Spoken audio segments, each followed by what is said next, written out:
तेन विघ्नाः प्रणश्यन्ति सिद्धन्ति च मनोरथाः।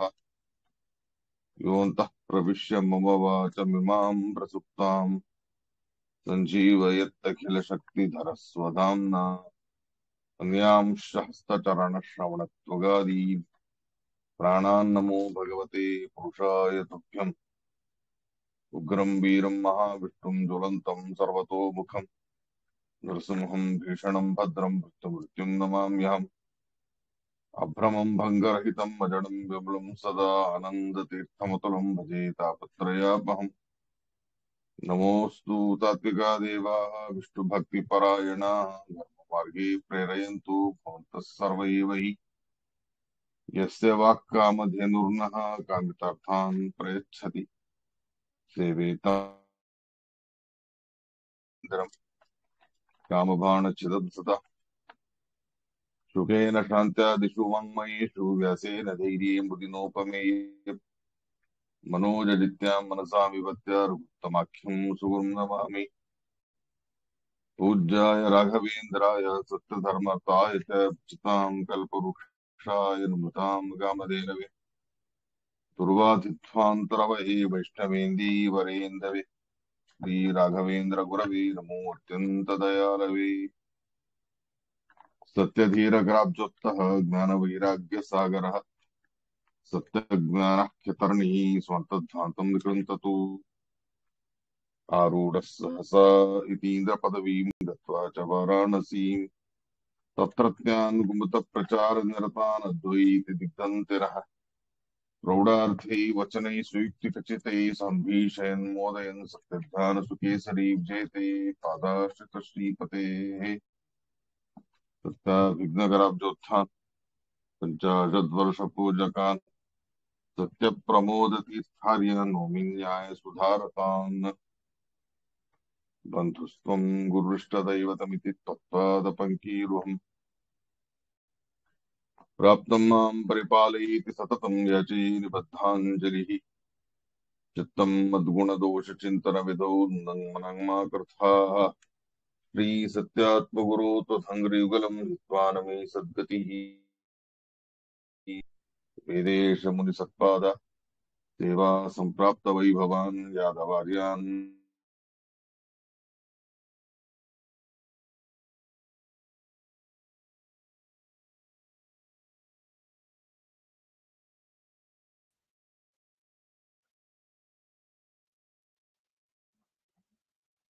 వాయిస్ రావట్లేదు.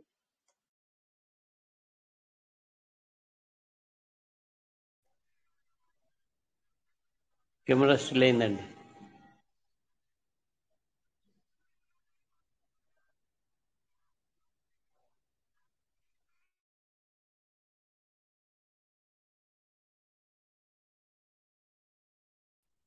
క్లియర్గా వినిపిస్తుందండి సౌండ్ అంతా.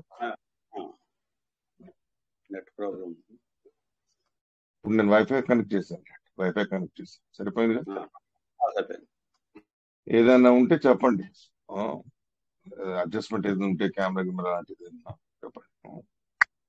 సరే. శ్రీయకాంతాయ కళ్యాణ నిధయే నిధయేర్తినాం శ్రీ వెంకట శ్రీనివాసాయ మంగళం. శ్రీ వెంకటాచలాధీశం శ్రీయాధ్యాసిత వక్షసం శ్రీ శతచేతన మందారం శ్రీనివాసం అహం భజే. శ్రీ గురుభ్యో నమః. స్వస్తు సతాం అగ్రసన్మంగళాని భవంతు. శ్లోకైకపఠన శ్రవణ మాత్రేణ వక్తుశ్చ శ్రోతॄణాం నిఖిలకలికృత కల్మషాపనూదన్ పటుతరే ధర్మాద్యఖిల పురుషార్థ సాధనీభూతే శ్రీమద్భవిష్యోత్తర పురాణే వెంకటేశ మహాత్మ్యే అద్య కించిత్ పూర్వకథా ప్రమేయానువాదః. శ్రీ గురుభ్యో నమః. హరి ఓం. శతానంద ఉవాచ. అస్తి కశ్చిద్ విశేషోऽస్మిన్ భూలోకే భూమిపాలక దుహితుస్తవ కళ్యాణం సుఖదం శత్రునాశనం వైకుంఠగిరిమాహాత్మ్యం సభవిష్యం సహోత్తరం కలౌ తత్కీర్తనం పుణ్యం సర్వదుఃఖహరం శివం. ధనకామస్య ధనదం పుత్రకామస్య పుత్రదం రోగార్తస్య చ రోగఘ్నం జ్ఞానినాం జ్ఞానసాధనం యక్షుత్వా సర్వలోకేషు బ్రహ్మపదం గదః నీలకంఠస్తు యక్షుత్వా నిర్విషః సుఖమాప్తవాన్ శ్రీ గురుభ్యో నమః. హరి ఓం హరి ఓం హరి ఓం.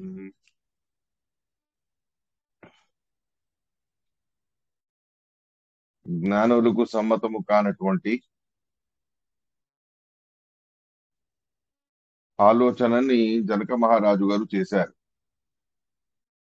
80,000 సంవత్సరాలలో ఒకసారి కూడా దుఃఖం రాలేదు. అలాంటిది ఇదే మోక్షలోకం, ఇంకో వేరే మోక్షలోకం అవసరమే లేదు అనే అభిప్రాయంతో తను మోక్షానికి జ్ఞానోత్తరకాలీనమైన సాధన చేయడానికి ఉత్సాహాన్ని చూపించలేదు. అది చూసిన శ్రీనివాసుడు ఈ రకంగా సాగితే జ్ఞానోత్తరకాలీనమైన పుణ్య కర్మలు లేకపోతే మోక్షంలో ఆనందాభివృద్ధి అనేది అవ్వదు. కాబట్టి తనకు ఆ రకమైనటువంటి ఉత్సాహం కలగాలి, విశేషంగా జ్ఞానోత్తరకాలీనమైనటువంటి సాధనని చేయాలి అనే ఆలోచన తనకు అర్థం అవ్వాలి అనే అభిప్రాయముతో ఏనాడు లేనటువంటి, అంటే 80,000 సంవత్సరాలలో ఒక్కసారి కూడా రానటువంటి దుఃఖాలను నానా రకాలుగాను కూడా శ్రీనివాసుడు జనక మహారాజు గారికి ఇవ్వడం అనేది జరిగింది. యద్యపి నిన్న మనం తెలుసుకున్నాం, ఇది 28వ త్రేతాయుగానికి సంబంధించిన ఇతిహాసం అయినప్పటికీ కూడా ఇక్కడ ప్రస్తావించబడినటువంటి కలికాలంలోని కథాభాగం అనేది పూర్వ కలియుగంలో జరిగినటువంటి సందర్భం. పూర్వ మహాయుగంలో 27వ మహాయుగంలో రచించబడినటువంటి అష్టాదశ పురాణాలలో ఒకటి భవిష్యోత్తర పురాణం. ఆ భవిష్యోత్తర పురాణంలోని ఘట్టాన్ని మనకి ఇక్కడ చెప్తూ ఉన్నారు. ఇలా ఉండగా 3 ముఖ్యమైన సమస్యల్ని చెప్పుకున్నాడు జనక మహారాజు. ఒకటి, చాలా చక్కని కూతుళ్ళు తనకు ఉన్నారు, ఊర్మిళ మొదలైనటువంటి వాడు, మాండవి ఇత్యాది. అయితే అలాంటి సందర్భంలో తన తమ్ముడు అన్ని రకాలుగాను కూడా రాజ్యభారాన్ని చేపట్టి తనకు నిశ్చింతమైనటువంటి జీవితాన్ని కలగజేశాడు. ఇలా ఉండగా ఆ కుశధ్వజుడి యొక్క దక్షతకి తను రాజ్యాన్ని పట్టించుకోవాల్సిన అవసరమే లేకుండా సుఖంగానే తన జీవితం అనేది సాగిస్తూ ఉన్నాడు జనక మహారాజు.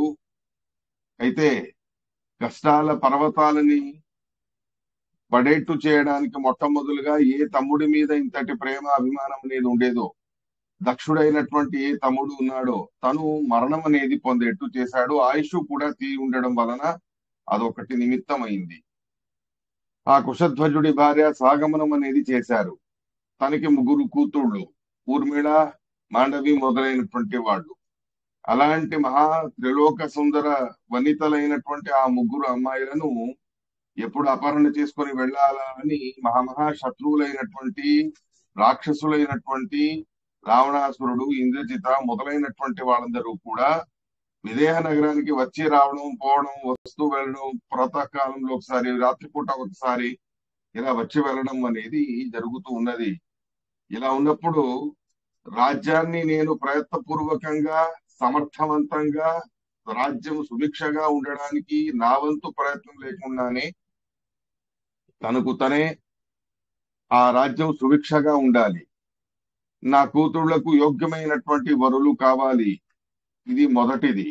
అయితే రెండవ సమస్య ఏమిటి అంటే, సాక్షాత్ జగజ్జనని అయినటువంటి సీతా అమ్మవారే తనకు కూతురుగా పుట్టారు. అలాంటి ఆ సీతా అమ్మవారికి సరిజోడైనటువంటి వరుడిని, సర్వోత్తముడైనటువంటి వ్యక్తినే నేను చూడాలి.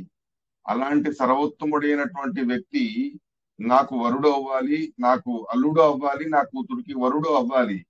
ఇది రెండవ సమస్య. మూడవది ఏమిటి అంటే, నా సంతానాన్ని అంతటికీ కూడా దీర్ఘమైన ఆయుష్ అనేది కలగాలి. అంత మాత్రమే కాదు, ఈ 4 అక్కా చెల్లెళ్ళు ఏమున్నారు కదా, సీతా అమ్మవారితో పాటు ఊర్మిళ మొదలైన వాళ్ళందరూ కూడా ఒకే రాజుగారి కుమారులైన రాజపుత్రులకు భార్యలుగా వెళ్లి ఒకే ఇంటి కోడళ్ళు అవ్వాలి అనేటటువంటి 3 చాలా జటిలమైనటువంటి, చాలా అసాధ్యమైనటువంటి సమస్యల్ని చెప్పుకున్నాడు తమ గురువు గారైనటువంటి శతానంద మహర్షి దగ్గర. అయితే శతానందుల వారు అహల్యాదేవి కుమారుడు గౌతమ ఋషి గారి కుమారుడు చాలా చక్కగా ఈ సమస్యలన్నీ ఇట్టే పరిహారం అవుతాయి, నువ్వు శ్రద్ధాపూర్వకంగా భక్తిపూర్వకంగా చాలా విశేషమైనటువంటి వెంకటేశ మహాత్మ్యం అనేటటువంటి కలియుగంలో జరగబోయే భగవంతుడి మహిమని ఈ యుగంలోనే నువ్వు విను, దాంతో నీ సమస్యలన్నీ పరిహారం అవుతాయి అని అభయం ఇచ్చారు శతానంద ఋషిగా. ఆ విషయాలని శతానంద వారు జనక మహారాజు గారికి చెబుతారు. శతానందోవాచ అస్తి కశ్చిత్ విశేషోస్మిన్ భూలోకే భూమిపాలక.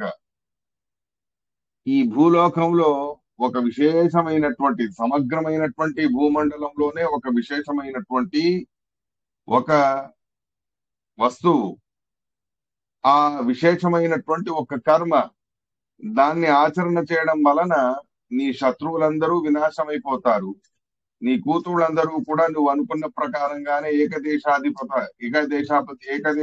అయినటువంటి వారి కుమారులైన 4 రాజకుమారులకి భార్యలు అవుతారు. అటువంటి ఒక అద్భుతమైనటువంటి కథాఘట్టాన్ని నీకు చెబుతాను. ఏమిటా కథాఘట్టం అంటే సభవిష్యం సహోత్తరం, భవిష్యోత్తర పురాణం.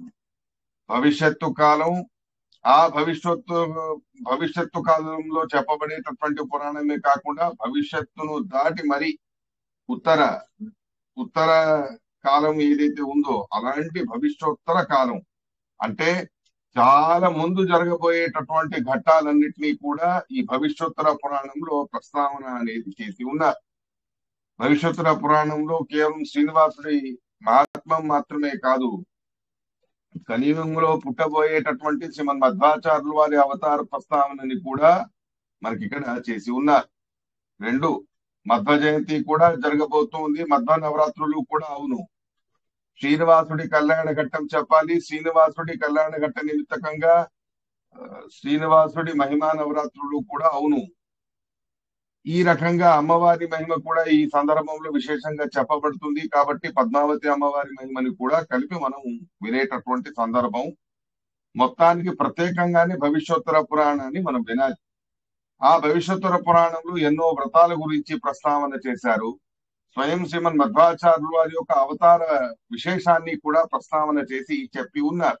అంటే ఎప్పుడో ద్వాపర యుగంలో వేదవ్యాసుల వారు రచించి ఉన్న ఆ గ్రంథంలోనే కలియుగంలో ఇలా ముఖ్య ప్రాణమూర్తి మధ్వాచార్యుల వారిగా అవతరించి హరి సర్వోత్తమత్వాన్ని స్థాపన చేసి సత్సిద్ధాంతాన్ని స్థాపన చేస్తారు అనే మాట కూడా భవిష్యోత్తర పురాణంలో వచ్చి ఉన్నది.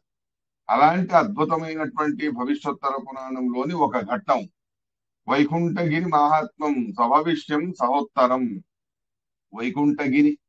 వైకుంఠమే తనకు ఆవాసంగా పెట్టుకుని ఉన్నటువంటి వాడు శ్రీనివాసుడు. ఆ శ్రీనివాసుడే ఏ పర్వతంలో ఉంటూ కొలువై ఉంటూ భక్తులను ఉద్ధరిస్తూ ఉన్నాడో అటువంటి ఒక శ్రేష్టమైనటువంటి వైకుంఠగిరి అంటే శ్రీనివాసుడు, వైకుంఠనామకుడైన వికుంఠాదేవి గారి కుమారుడైన శ్రీనివాసుడు తనే స్వయం వైకుంఠాన్ని నిర్మాణం చేశాడు. అలా వైకుంఠాన్ని నిర్మాణం చేసినటువంటి శ్రీనివాసుడి నివాసమై ఉన్నటువంటి పర్వతం కాబట్టి వైకుంఠగిరి అని తిరుమల కొండలకి పేరు కూడా ఉన్నది. అలాంటి వైకుంఠగిరి మహాత్మాన్ని భవిష్యోత్తర పురాణంలో చెప్పబడినటువంటి దాన్ని నేను చెప్తాను. కలవు తత్కీర్తనం పుణ్యం సర్వదుఃఖహరం శివం. యద్యపి ఇది త్రేతాయుగం, కానీ రాబోయే కలియుగంలోనూ కూడా ఈ ఘట్టాన్ని వినేటటువంటి సజ్జనులు ఉన్నారు. ఆ సజ్జనులందరూ కూడా ఇటువంటి కలియుగ దైవమైన శ్రీనివాసుడి మహిమలను వినడం వలన సర్వ దుఃఖాలు కూడా వాళ్ళు పరిహారం చేసుకుంటారు, మహాపుణ్యాన్ని కూడా వారు పొందడం అనేది జరుగుతుంది. ఇది అన్ని యుగాలకు కూడా అమలయ్యేటటువంటి నియమం. విశేషంగా కలియుగంలో ఈ ఘట్టాన్ని వినడం అనేది ఇంకా అద్భుతమైనటువంటి భగవద్ అనుగ్రహ ప్రాప్తికి అది సాధన అనేటటువంటి విషయాన్ని చెబుతారు శతానందులు వారు. ఎవరెవరికి ఏ కోరికలు ఉన్నాయో లౌకికమైనటువంటి వాంఛలు ఉన్న వాళ్ళకి కూడా లౌకికమైన వాంఛలని నెరవేర్చేటటువంటిది తీర్చేటటువంటి సామర్థ్యం ఈ ఘట్టానికి కూడా ఉన్నది. ఈ పరమాత్ముడి శ్రీనివాస మహాత్మ్యం అనే కథాభాగానికి ఉన్నది. ధనకావస్థ ధనాన్ని కోరుకున్న వాడికి ధనము ప్రాప్తిస్తుంది, సంతానం కలగాలి అని అనుకున్న వాడికి సంతానము కలుగుతుంది.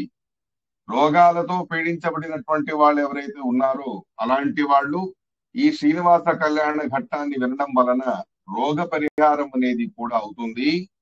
లౌకికమైన సంపదలు ఏవి వద్దు, మనకు మోక్షమే కావాలి, అలాంటి మోక్షాన్ని కావాలి అని అనుకున్న వాళ్ళకి ఇది అవసరం లేదా అంటే అలా ఏం లేదు. లౌకికుల సంపదల కోసం ప్రయత్నం చేసే వాళ్ళకి ఇది అవసరమే. లౌకికం గురించి అపేక్ష లేకుండా కేవలం మోక్షం కోసం ప్రయత్నించే వాళ్ళు ఉన్నారే జ్ఞానులు, అలాంటి జ్ఞానులకు జ్ఞాన సాధనము భగవంతుడి సాక్షాత్కారానికి సాధనమై ఉన్నది ఈ భవిష్యోత్తర పురాణంలోని శ్రీనివాస మహిమ కథాభాగం అనేటటువంటి మాటని చెబుతారు. కాబట్టి రెండు రకాల సకామంగా చేసే వాళ్ళకి కూడా లౌకిక కోరికలు తీరుతాయి. నిష్కామంగా చేసేటటువంటి వాళ్ళకి భగవద్ అప్రోక్ష జ్ఞానం అనేది సంపాదించడం అనేది కూడా జరుగుతుంది. అటువంటి ఒక శ్రేష్టమైనటువంటి భగవంతుడి మహిమా కథాభాగం అనేది ఇక్కడ ఉన్నది. స్వయం చతుర్ముఖ బ్రహ్మదేవుడు ఈ శ్రీనివాస కళ్యాణ ఘట్టాన్ని ఆ శ్రీనివాసుడి ద్వారానే విని చతుర్ముఖ బ్రహ్మ పదవి ఏదైతే ఉందో, సత్యలోకాధిపత్యం, మహత్తత్వానికి నియామకత్వం మొదలైనటువంటి మహా అద్భుతమైనటువంటి అధికారాన్ని కూడా ఆయన పొందడం అనేది జరిగినది. స్వయం మనోనియామకులైనటువంటి రుద్రదేవుడు సముద్ర మథన నిమిత్తకంగా పుట్టి వచ్చినటువంటి విషాన్ని తాగి చాలా బాధపడ్డారు. ఆ విష ప్రభావంతో పీడించబడ్డారు. అలాంటి ఆ విష ప్రభావం యొక్క పీడని కూడా ఈ శ్రీనివాస మహాత్మ్యం విని, వెంకటేశ మహాత్మాన్ని విని ఆయన పరిహారం అనేది చేసుకున్నారు. నీలకంఠస్సు యక్షుత్వ నిర్విష సుఖమాప్తమ.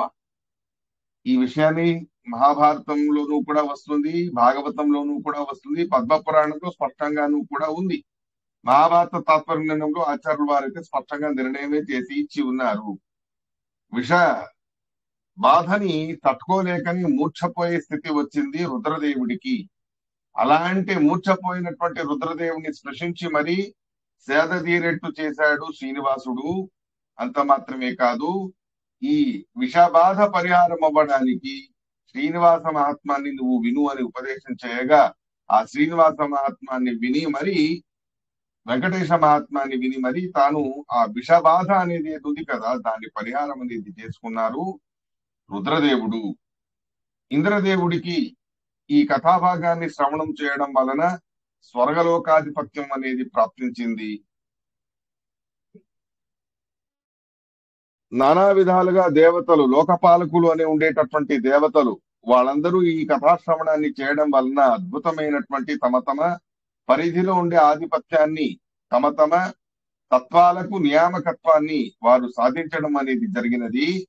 విముక్తేన విశేషేణ తదనంత ఫలం శృణు. అలా ఒకటి ఒకటి చెప్పుకుంటూ వెళ్ళడం కాదు జనక మహారాజా. ఈ భవిష్యోత్తర పురాణంలోని శ్రీనివాస మహాత్మాన్ని వినడం వలన అనంతమైనటువంటి ఫలము అందరికీ కూడా ప్రాప్తిస్తుంది అని చెప్పి విశేషంగా ఆ జనక మహారాజు గారికి ధైర్యం అనేది చెప్పారు శతానందులు వారు.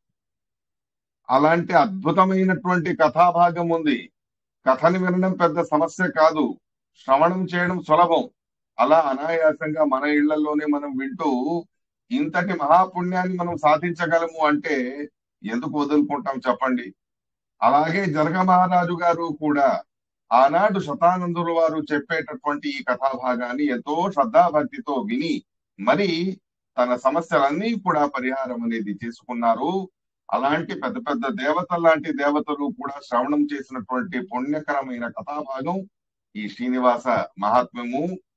జనక మహారాజు గారు ఎంతో ఉత్సాహంతో, అయితే తప్పకుండా చెప్పండి, ఆ స్వామి మహిమని వినడానికి నేనెందుకు వెనకాడతాను, ఖచ్చితంగాను కూడా కలియుగంలో ఆ శ్రీనివాసుడు ఎటువంటి మహిమని చేసి చూపించాడు, ఆ శ్రీనివాసుడు ఎటువంటి మహిమలని తను ప్రదర్శించాడో అదంతా కూడా నాకు చెప్పండి, వినాలి అనే కౌతూహలం నాకు కలుగుతూ ఉన్నది అని జనక మహారాజు గారు శతానందుల వారికి ప్రార్థన అనేది చేశారు. దాంతో శతానందుల వారు అంటారు, హే జనక మహారాజా, కృతే వృషాద్రిం వక్షంతి త్రేతాయామంజనాచలం ద్వాపరే శేషశైలేతి కలౌ శ్రీ వెంకటాచలం నామాని యుగభేదేన శైలస్యాస్య భవంతి. ఈ వైకుంఠగిరి మహత్వం అనేది ఉంది కదా, ఈ వైకుంఠగిరి మహత్వం అనేది నీకు కొత్తగా అనిపించవచ్చు, ఎక్కడో వినని పర్వతం అని అనుకోకు. ఇది కృతయుగంలో వృషాద్రి అనే పేరుతో పిలువబడేది. ప్రస్తుత నీ కాలం త్రేతాయుగంలో ఇటువంటి పర్వతాన్ని అంజనాచలం అని అంటారు. ద్వాపర యుగంలో ముందు శేషశైల అని అంటారు. కలియుగంలో వెంకటాచల అని అంటారు ఈ పర్వతాన్ని. కాబట్టి 4 యుగాల నుండి కూడా ఉన్నటువంటి అద్భుతమైన భూధరం అది. 4 యుగాల నుండి కూడా ఆ మహిమలను చూపించేటటువంటి పవిత్రమైనటువంటి ప్రదేశం, ఆ పరమాత్ముడి నిలయం, ఆ వైకుంఠ పతి యొక్క ఆవాసం ఈ పర్వతమై ఉన్నది. ప్రస్తుతం త్రేతాయుగానికి సంబంధించి మనమున్నాము కదా. ఈ త్రేతాయుగంలో ఆంజనేయ స్వామి గురించి ఎలాగూ నువ్వు విని ఉన్నావు కదా. ఆ ఆంజనేయ స్వామి జన్మస్థానము కూడా ఇదే పర్వతమై ఉన్నది. కాబట్టి ఎంతో పవిత్రకరమైనది అనేది తెలుసుకో అని అంటారు శతానందులు. జనక మహారాజు గారికి ఆశ్చర్యం. 4 యుగాలలోనూ ఒక్కొక్క పేరు ఈ పర్వతానికి ఉంది అని అంటున్నారు కదా. ఒక పర్వతానికి ఒక పేరు రావాలి అంటే దానికి ఒక కారణం అనేది ఉండాలి. అలాంటిది ఏ కారణ నిమిత్తకంగా ఈ పర్వతానికి ఇన్ని పేరు రావడం అనేది జరిగినది? కృతయుగంలో దీని ఎందుకు వృషభాచల అని అనేవారు, లేదా వృషాచల అని అనేవారు. త్రేతాయుగంలో దీన్ని అంజనాచల అనడానికి కారణం ఏమిటి? ఇత్యాదులన్నీ కూడా నాకు సవివరంగా తెలియజేయండి అని అడుగుతాడు జనక మహారాజు. అయితే దానికి సంబంధించి మొట్టమొదటిగా కృతయుగంలో ఈ పర్వతాన్ని వృషాచల లేదా వృషభాచల అనే పేరుతో పిలవడానికి కారణం ఒక రాక్షసుడి ఇతిహాసం అని చెబుతారు. రాక్షసుడి ఇతిహాసమా? ఏ రాక్షసుడు ఈ పర్వతానికి తన పేరు పెట్టుకున్నాడు? ఏ కారణాన ఆ రాక్షసుడి పేరుతో ఈ పర్వతం అనేది పిలువబడుతూ ఉన్నది? ఆ విషయాన్ని నాకు చెప్పండి అని అడగగా, పూర్వకాలంలో కృతయుగంలోని ఆది భాగంలో మహాతాంసికమైనటువంటి మహాఘోరమైనటువంటి చాలా అసాధ్యమైనటువంటి తపస్సులను చేసేటటువంటి వాడు ఈ వృషభాసుర అనేటటువంటి రాక్షసుడు. ఇతడి ఆవాస స్థానమే ఆ వృషభాచలం అనేది అయి ఉండేది.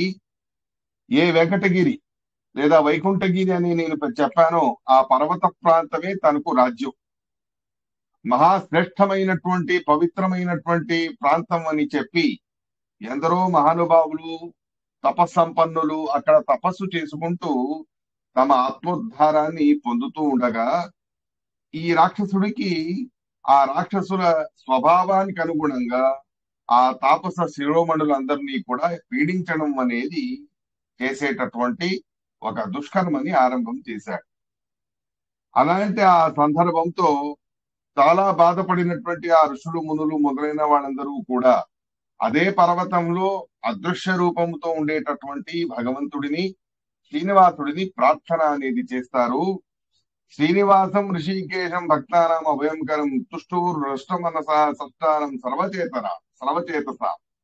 సమగ్రమైన జీవులను సృష్టి చేసినటువంటి అనంత జీవులను సర్వజీవులను సృష్టి చేసినటువంటి ఆ శ్రీనివాసుడిని ప్రార్థన చేసి, మమ్మల్ని రక్షించు స్వామి, ఈ రాక్షసుడి బాధని మేము పడలేకపోతున్నాం, ఎందుకని మనల్ని పీడిస్తూ ఉన్నాడో మాకే తెలియట్లేదు, ఈ రకంగా వీడి బాధలను తప్పించు అని పరమాత్ముని ప్రార్థన అనేది చేశారు.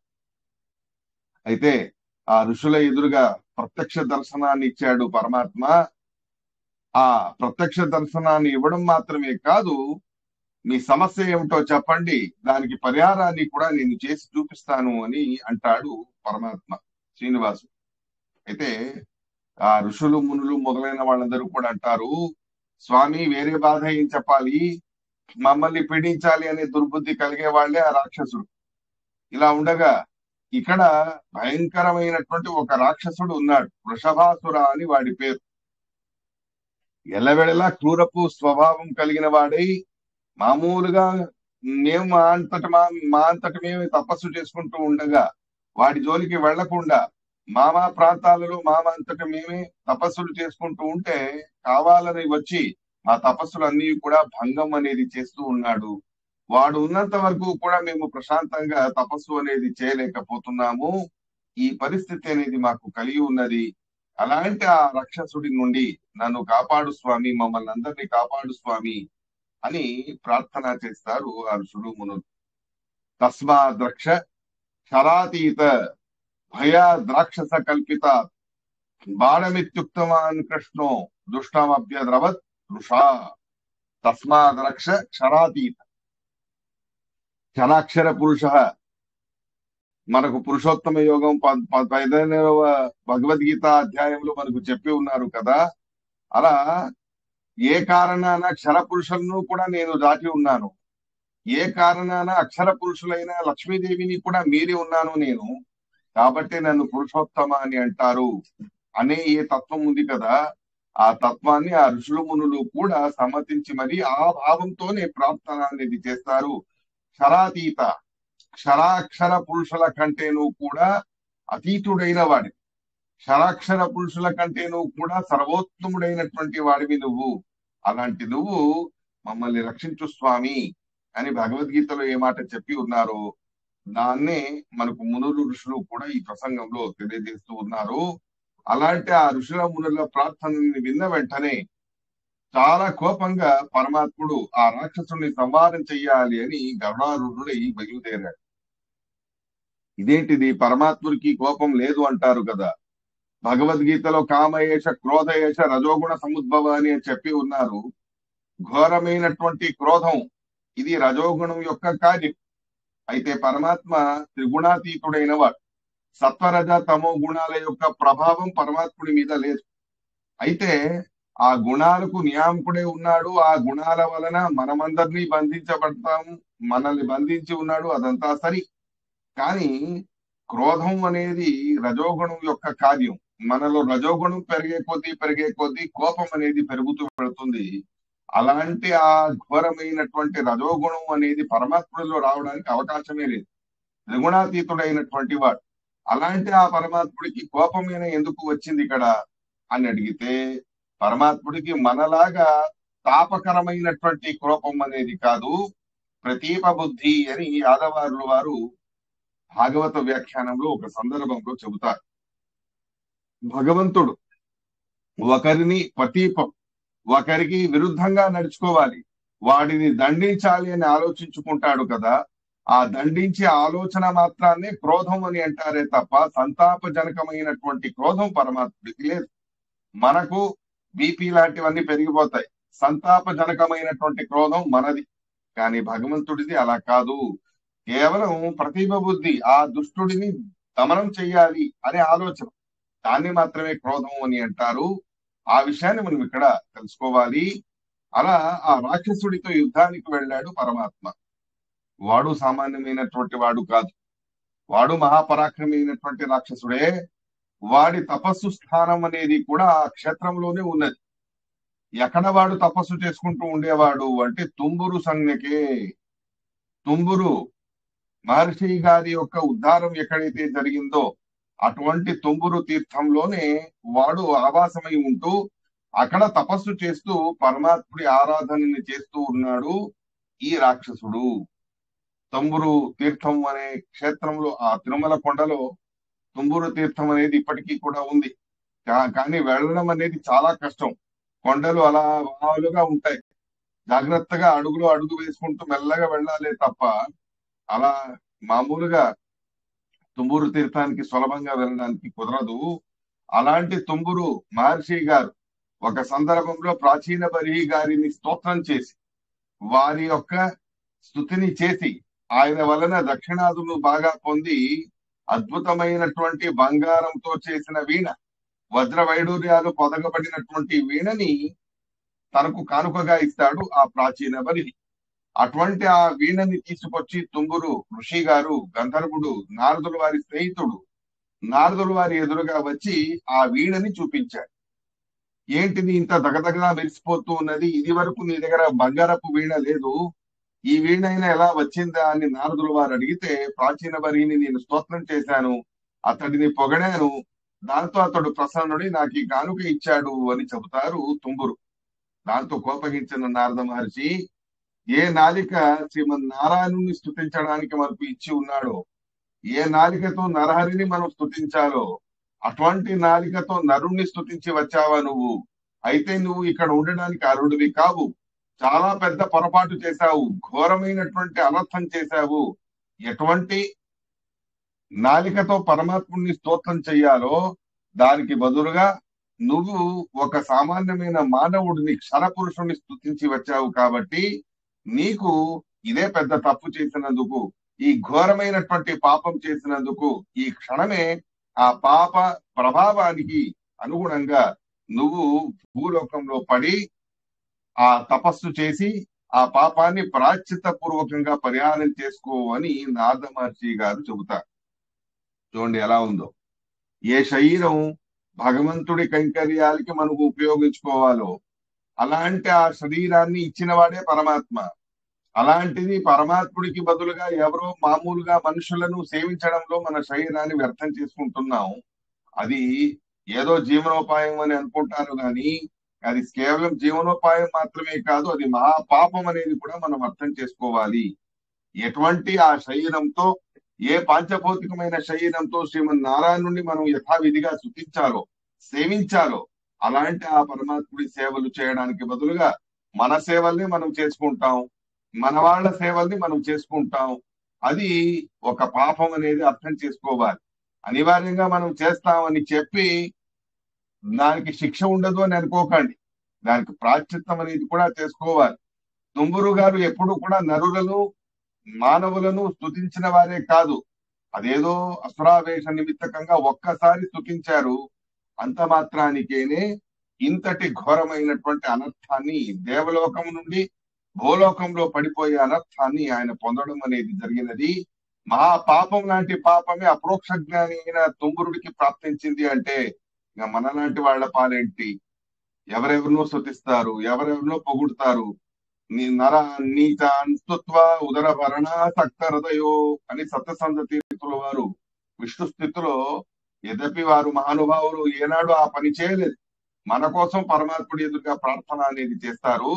నరాన్ స్తుత్వ నీచాన్ ఉదర భరణ సక్త హృదయో, నా కడుపు నింపుకోవాలి, పొట్ట నింపుకోవాలి అనే అభిప్రాయంతో నీచులైనటువంటి నరులకు sir good morning sir, good night sir, good afternoon sir అని నానా విధాలుగా సార్ సార్ సార్ అంటూ ప్రతి ఒక్కరిని కూడా ఈ రకంగా సేవించి స్తుతించి మన శరీరాన్ని కలుషితం చేసుకొని ఉన్నాం. మన నాలికని, వాగీంద్రియాన్ని కలుషితం అనేది చేసుకొని ఉంటాం. అలాంటి నరా నీచ తుత్వ ఉదర వర్ణాసక్త హృదయం, అలాంటి నన్ను ఉద్ధరించు స్వామి అని పరమాత్ముడిని ప్రార్థన అయినా చేయాలి కదా.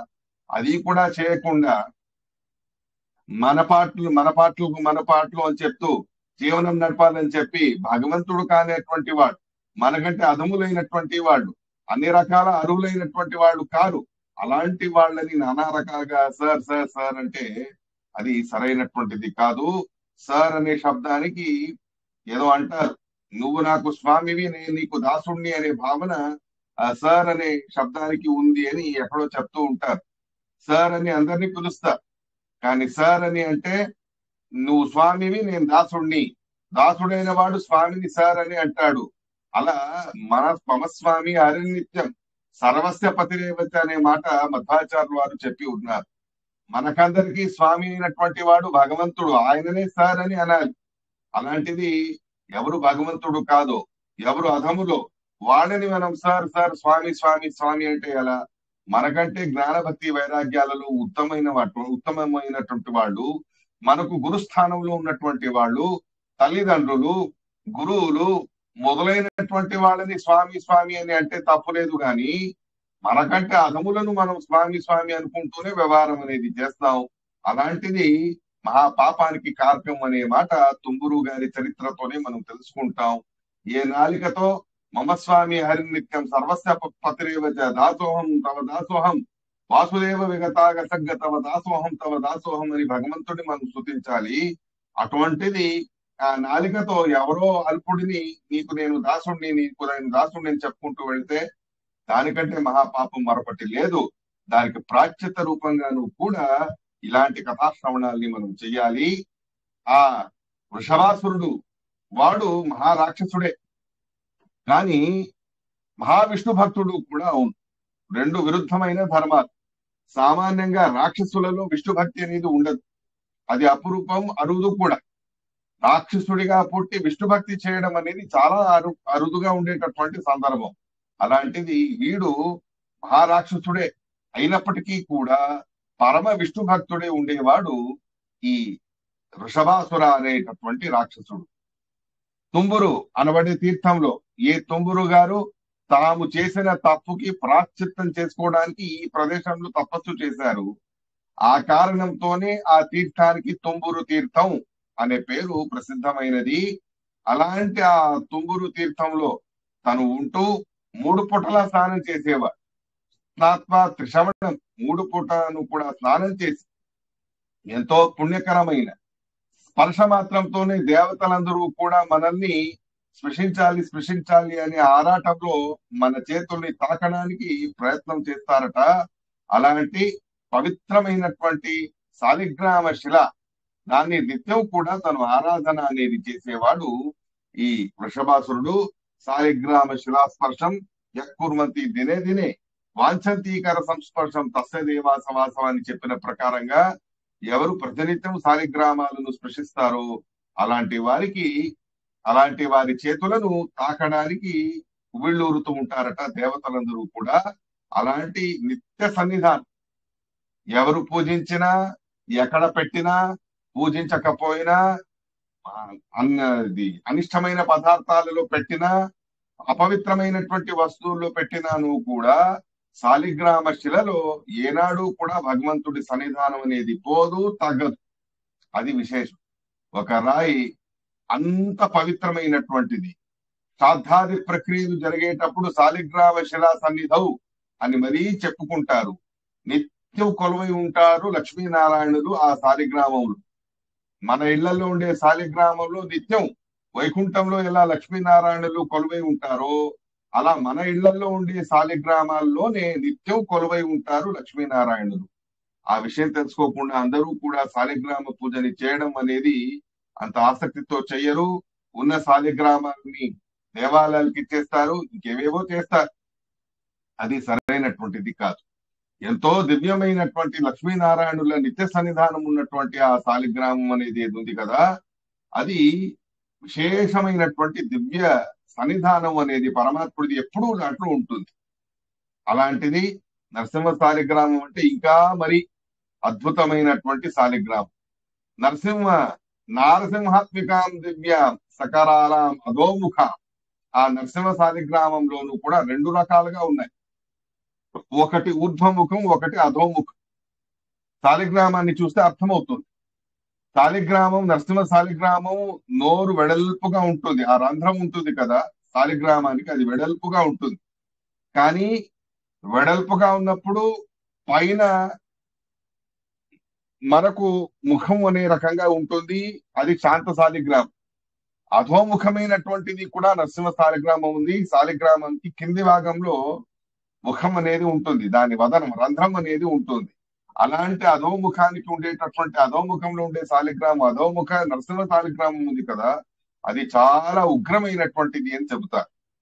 దాన్ని మంచి నిష్ఠతో పూజించేటటువంటి వాళ్ళే పూజించాలే తప్ప ఎవరు పడితే వాళ్ళు అలా పూజించడానికి లేదు. అలాంటి అధోముఖమైన మహాక్రూరమై ఉగ్రమై ఉండేటటువంటి ఆ నరసింహ శాలిగ్రామాన్ని నిత్యం కూడా పూజించేవాడు ఈ వృషభాసుర అనబడేటటువంటి రాక్షసుడు. ప్రతినిత్యం కూడా తను పూజించేటటువంటి వాడు. నిత్యం ఆరాధయాహం ఇది నిశ్చిత్య పూజయన్ పూజాంతే సుశర పుష్పం ఖడ్గేన హృత్య భూపతే. అలా ప్రతినిత్యం శాలిగ్రామానికి పూజ చేయడం. చివరికి మనం ఎలా శాలిగ్రామాలకి పారిజాత పుష్పాన్ని లేదా మల్లిగా పుష్పాన్ని మనం సమర్పించుకుంటామో, అలా ఈ రాక్షసుడు ఆ నరసింహ శాలిగ్రామానికి తన శిరస్సునే పుష్పంగా సమర్పించేటటువంటి వాడు. చూడండి, భగవంతుడి భక్తి అంటే ఎలా ఉండాలి అంటే మన ప్రాణాన్ని కూడా లెక్క చేయకుండా భగవంతుడి సేవల్ని చెయ్యాలి. కాస్త అలసట వస్తుంది, కొంచెం శ్రమ కలుగుతుంది, దేహం శ్రమ పడుతుంది అన్న మాత్రానికే భగవంతుడి సేవలు, గురువుల సేవలన్నీ మానేస్తాం. అలాంటి స్వభావం మనది. కానీ వాడికి అలా కాదు. పరమాత్ముడిని సేవించడంలో ఎంతటి ఆసక్తి అంటే, తన శిరస్సునే ఖండించుకుంటే చనిపోతాను కదా అనే భయం కూడా లేకుండా ఆ శిరస్సు ఖండించేసుకొని దాన్నే నరసింహ శాలిగ్రామానికి పుష్పంగా తను సమర్పణ అనేటటువంటి చేసేవాడు.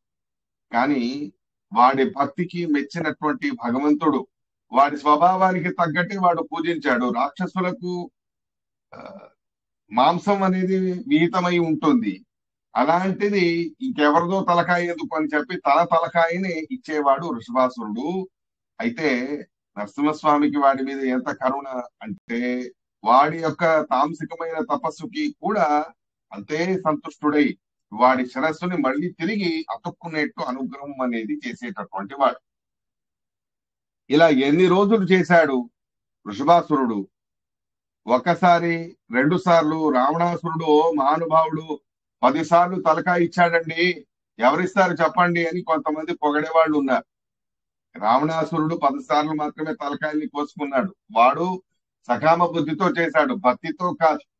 కానీ రావణాసురుడి యోగ్యత కంటే వీడి యోగ్యత చాలా పెద్దది అంటారు ఇక్కడ స్వతానందులు వారు. అంటారు, ఏవం 5 సహస్రాణి వర్షాన్ని విగతాని వైచ, 5000 సంవత్సరాల దాకాను కూడా ప్రతిరోజు తన శిరస్సును ఖండించడం, పరమాత్ముడికి సమర్పించడం. అంటే 5000 ఇంటూ 360 ఎంత అవుతుంది? క్యాలిక్యులేట్ చేసుకొని తర్వాత చూడండి క్యాలిక్యులేటర్ లో. 5000 ఇంటూ 360 ఇసికొంటూ ఎంత సంఖ్య వస్తుందో అన్ని మార్లు తన శిరస్సును ఖండించి మరి పరమాత్ముడికి సమర్పణ చేసినటువంటి వాడు ఆ వృషభాసురుడు. వాడి భక్తికి మనం ఏం చెప్పాలో చెప్పాడు. రావణాసురుడి విషయంలో చాలా గొప్పవాడు, 10 సార్లు తలకాయ ఇచ్చాడని అనుకుంటారు. కానీ వీడి ముందు వాడేవి లేదు, 10 సార్లే ఇచ్చాడు. కానీ ఇతడు 5000 సంవత్సరాల దాకా ఎడతడపది లేకుండా, ఎక్కడా ఆపకుండా 360 రోజులు ఇంటూ 5000 రోజుల దాకాను కూడా తను 5000 సంఖ్యలో ఉండేటటువంటి రోజుల దాకాను కూడా తను ఘోరమైనటువంటి తపస్సు చేసి ఆ పరమాత్ముణ్ణి తను పూజించి మరీ మెప్పించాడు ఆ రాక్షసుడు. తస్మిన్ కాలే అరవిందాక్ష ప్రత్యక్ష సమజాయత్. అదే సమయానికి స్వయం నరసింహస్వామియే వాడికి ప్రత్యక్షమై వాడి భక్తికి మెచ్చి అనుగ్రహం అనేది చేయడానికి వచ్చి, తను ఏం వరం కావాలో కోరుకో వృషభాసుర, నీ తపస్సుకి నేను మెచ్చాను అని శిరాంతర్యామి భగవాన్, ఆ శాలిగ్రామ శిలలో ఉండేటటువంటి స్వయం శ్రీనివాసుడు, శ్రీమన్నారాయణుడు, నరసింహస్వామి తనే ఈ రకంగా వచ్చి ప్రత్యక్షమై తనకు అనుగ్రహం అనేది చేశాడు. అలాంటి ఆ భగవంతుణ్ణి చూసి చూడడంతోనే వృషభాసురుడు దండవత్ భువి సాష్టాంగ నమస్కారాన్ని చేసేశాడు. ఎలా ఒక దండం వదిలిపెడితే ఎలా కింద పడిపోతుందో అంత సహజంగా భక్తి భారం అనేది ఉంటే అలా పడిపోతారు అందరూ కూడా. మనలాంటి వాళ్ళు సాష్టాంగ నమస్కారం చెయ్యాలంటే కింద మట్టి ఉందా, ఏమైనా చెత్త ఉందా, నమస్కారం చేస్తే బట్టలు నలిగిపోతాయా, ఇంకేమైనా అవుతుందా, ఎవరైనా చూసి ఏమైనా అనుకుంటారా, ఇలాంటివన్నీ 10 ఆలోచనలు చేస్తారు. ఎవడో మామూలుగా మనతో పాటు ఉండే మానవులకి నమస్కారం అండి, బాగున్నారా, హాయ్ హలో అంటారు కదా. ఆ లెక్కలో పరమాత్ముడికి నమస్కారం చేసి వెళ్ళేటటువంటి వాళ్లే చాలా మంది. కానీ పరమాత్ముడి ఎదురుగా ఎలా ఉండాలి అంటే ఆ భక్తి భారం అనేది పెరిగి ఒక దండం వెచ్చిన వెంటనే, చేతి నుండి వదిలిపెట్టిన వెంటనే ఎలా పడిపోతుందో అంత సహజంగా పరమాత్ముడి కాళ్ల మీద పడిపోవాలి. అది శిరస్సాష్టాంగ నమస్కారం యొక్క పద్ధతి. అలాంటి శిరస్సాష్టాంగ నమస్కారాన్ని చేస్తాడు వృషభాసురుడు. పపాత రాజశార్దూల సవిసింహముపైవాన్ ముహూర్తాంతరే సముత్థాయ ప్రత్యభాషత కేశవం. పడిన వాడికి భక్తి పారవశ్యంలో మేల్కువే కోల్పోయాడు. ఆ ఆనందం అనేది తట్టుకోలేక అలా పరమాత్ముడి పాదాలకి పడిన వాడికి అసలు మేలుకువే లేదు, మొత్తం లోకాలని మర్చిపోయాడు. ఒక ముహూర్త కాలం దాకా వేచి ఉండాల్సి వచ్చింది పరమాత్ముడికి. అలా ఒక ముహూర్త కాలం దాకా ఆగిన తర్వాత నిదానంగా తేరుకుంటాడు వృషభాసురుడు. ఆ ఆనందం నుండి బయటికి రావడం అనేది చేశాడు వృషభాసురుడు. వచ్చి రావడంతోనే తను మేల్కొన్న వెంటనే ఆ భక్తి నుండి కాస్త ఇటు వచ్చిన వెంటనే ఆ పరమాత్ముడి ఎదురుగా అద్భుతమైనటువంటి స్తోత్రాన్ని పఠనం చేస్తాడు వృషభాసురుడు. కేశవానంత గోవింద శ్రీనివాస సురోత్తమ నతమోక్షం నతస్వర్గం పారమేక్షం పదం హరే నయాచే జగతాం నాథ యుద్ధ భిక్షాంచ దేహిని.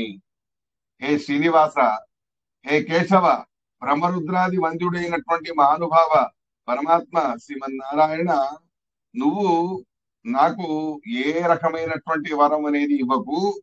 ఏ స్వర్గం వద్దు, ఏ మోక్షం కూడా నాకు వద్దు. బ్రహ్మదేవుడి పదవిని ఇస్తాను అన్నా కూడా నాకు అది వద్దు. మళ్ళీ ఏం కావాలయ్యా నీకు అంటే, నాకు ఒకటి కోరిక, నీతో యుద్ధం చెయ్యాలి.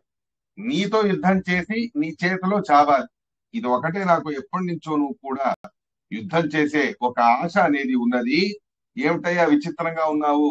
ఎవరైనా నేను ప్రత్యక్షమైతే అవి ఇవ్వు, ఇవి ఇవ్వు, రాజ్యాలు ఇవ్వు, ఇవి నానా విధాలుగా సంపదలన్నీ కోరుకుంటారు, స్వర్గలోకం ఇవ్వు అని అంటారు. అలాంటిది నువ్వు ఈ రకంగా అవేవి కోరుకోకుండా కేవలం యుద్ధ భిక్షని కోరుకుంటున్నావు. ఏమిటా కారణం అని అడిగితే, నీ దశావతార కథలన్నీ నేను భాగవతంలో విన్నా.